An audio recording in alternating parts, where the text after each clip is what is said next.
Hello everyone, स्वागत है आपके अपने यूट्यूब चैनल ऑनलाइन जीके जेस क्लासेस में। आज की यह क्लास जो है क्लास 12th इंग्लिश के पोएट्री सेक्शन का 5वां चैप्टर का क्लास है, जिस चैप्टर का नाम है एन एपिटाफ, जिसके राइटर हैं वाल्टर डे ला मारे। तो आइए इस चैप्टर को पढ़ते हैं हम लोग अपनी भाषा में, जिससे इसके सब्जेक्टिव और ऑब्जेक्टिव क्वेश्चन रटना ना पड़े। तो किसी भी चैप्टर को पढ़ने से पहले हमनी के उसके राइटर के बारे में पढ़ते हैं, तो राइटर के बारे में थोड़ा जान लेते हैं।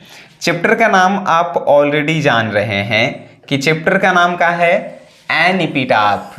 अब कहेंगे सर एपिटाफ का मतलब क्या होता है? एपिटाफ का मतलब होता है जब कोई व्यक्ति मर जाता है। आप लोग देखिएगा ईसाई धर्म में जब कोई व्यक्ति मर जाता है तो उसे मिट्टी में दफनाकर और उसके सिर के सामने एगो जो है पिलर के तरह बनाकर और उस पे नाम पता कुछ लिख दिया जाता है। तो उसी जिस पे नाम पता लिखा रहता है उसको हमनी के एपिटाफ कहते हैं। ठीक है, अब देखिए एन एपिटाफ के राइटर हैं वाल्टर डे ला मारे। हम लोग कैसे याद किए थे? एपिटाफ यानी ईंट से जो है वाटर में ढेला मारे, ये ट्रेक था। अब वाल्टर डे ला मारे का जो है अगर आपसे पूछे जन्म कब हुआ था, बॉर्न डेट बताइए। 25 अप्रैल 1873 में जो है वाल्टर डे ला मारे का जन्म हुआ। कब? 25 अप्रैल 1873। अब आपसे पूछेगा कहाँ हुआ था, तो चार्ल्टन केंट जो है एगो गांव है, कहाँ का? तो इंग्लैंड के एगो गांव के नाम है चार्ल्टन केंट। तो आपसे अगर क्वेश्चन पूछे वाल्टर डे ला मारे का जो है जन्म कहाँ पे हुआ था, चार्ल्टन केंट इंग्लैंड में हुआ था। ठीक है, अब इनकी मृत्यु कब हुई? तो मृत्यु जो है 22 जून 1956 को हुआ था। वाल्टर डे ला मारे का मृत्यु 22 जून 1956 को हुआ। ठीक है, अब इनके बारे में स्पेशल क्या था, तो स्पेशल थोड़ा हम बताते हैं। जब ये 4 साल के थे वाल्टर डे ला मारे तो उनके पिताजी का देहांत हो गया। ठीक है, 4 साल की आयु में इनके पिताजी का देहांत हो गया, तो इनका पूरा परिवार जो है इंग्लैंड को छोड़कर लंदन में चला गया। ठीक है, याद रखिएगा। अब जो है जब लंदन गए और इन्होंने अपनी सारी कविताएं जो है बच्चों के लिए लिखी है, और उन कविताओं में से जो है सॉन्ग ऑफ चिल्ड्रेन जो बच्चों के बारे में है, और पीकॉक पाई ये हमेशा जो है बच्चों के बारे में ही जो है कविताएं लिखते थे। इनकी एक और कविता है जो बहुत फेमस है, द लिसनर। ठीक है, ये भी इनकी कविता जो है बहुत ज़्यादा फेमस है। सॉन्ग ऑफ चिल्ड्रेन इन्हीं का है, पीकॉक पाई इन्हीं का है, द लिसनर इन्हीं का है। अब आपसे क्वेश्चन पूछा कि इनके बारे में स्पेशल और क्या है, तो एलिजाबेथ, महारानी एलिजाबेथ द्वितीय जो है वाल्टर डे ला मारे को 1953 में ऑर्डर ऑफ मेरिट से सम्मानित की थी। क्वेश्चन पूछेगा ऑर्डर ऑफ मेरिट से कौन सम्मानित किया था? एलिजाबेथ द्वितीय। कब किया गया था? तो 1953 में किया गया था। ये भी बात याद रखिएगा। ठीक है, अब जो है एक और आपसे क्वेश्चन पूछता है कि वाल्टर डे ला मारे कहाँ के कवि थे? तो ये जो है एक इंग्लिश पोएट थे। कैसन पोएट थे? इंग्लिश पोएट थे, शॉर्ट स्टोरी राइटर भी थे, और इन्हें नॉवेलिस्ट भी कहा जाता था। नॉवेलिस्ट मीन्स उपन्यासकार, शॉर्ट स्टोरी राइटर मीन्स लघु कथाकार। ठीक है, तो अब आप इतना जान गए, इतना इस राइटर के बारे में जान गए, इनसे ऑब्जेक्टिव एक भी आपका नहीं छूटेगा। अब जो है इस हम कविता पे आते हैं, इस पोयम पे आते हैं। ये पोयम जो है एक्चुअल में 8 लाइन का है। अब कहेंगे कि 7 लाइन ही लिखे हैं और 8 लाइन, एक लाइन जो है यहाँ से है। ठीक है, और इस कविता में जो है एक खूबसूरत महिला के बारे में बताया गया है जो एक समय बाद मर जाती है और उसकी खूबसूरती जो है ढल जाती है, मतलब खत्म हो जाती है।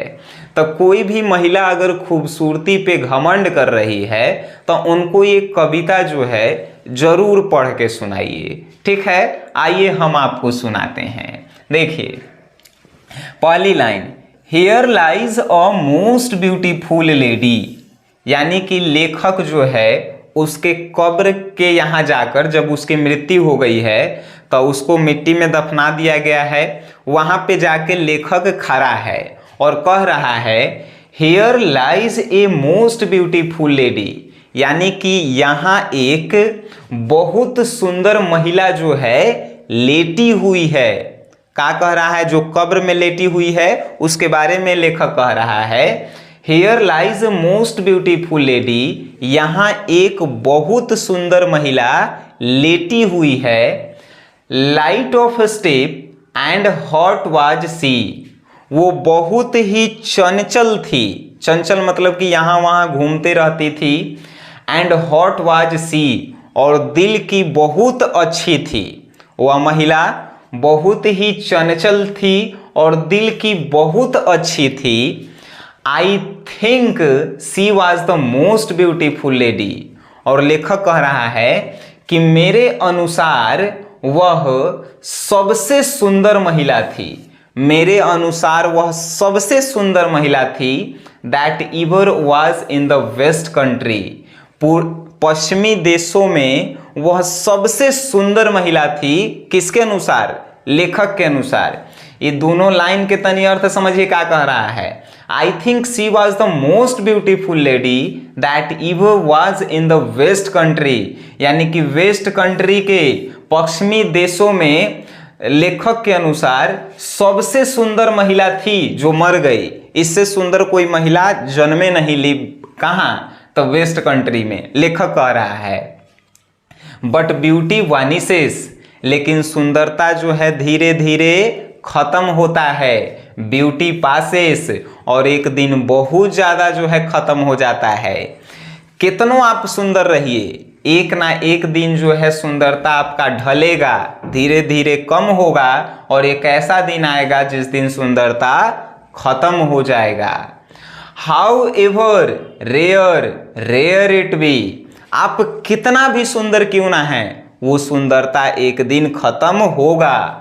हाउएवर मतलब आप कितना भी सुंदरता क्यों ना है, एकदम इतना सुंदर कि कहिए मत, फिर भी ये जो है एक ना एक दिन खत्म होगा।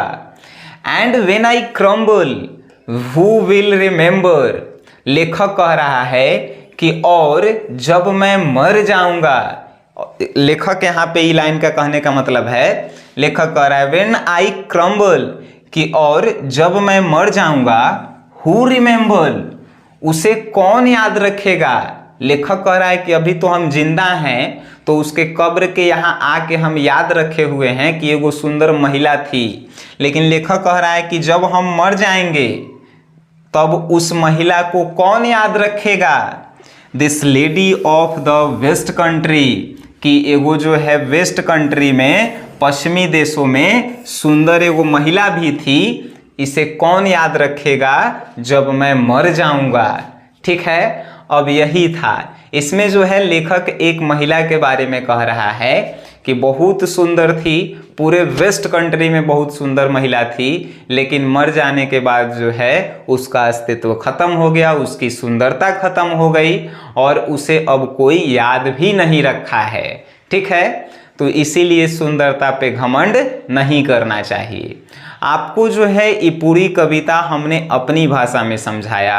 अगर इसके ऑब्जेक्टिव सब्जेक्टिव का पीडीएफ नोट चाहिए, इसका टेस्ट सीरीज चाहिए, तो आप अपने एप्लीकेशन एसजीएस क्लासेस को जो है प्ले स्टोर से डाउनलोड कर सकते हैं।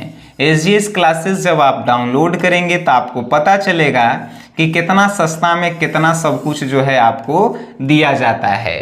बाकी आप समझदार हैं, आपको कैसे पढ़ना है, कितना मेहनत करना है, ये आप जानते हैं। ये वीडियो अच्छा लगा है तो अपने दोस्तों में शेयर करें, और वीडियो देखे हैं उसके लिए धन्यवाद।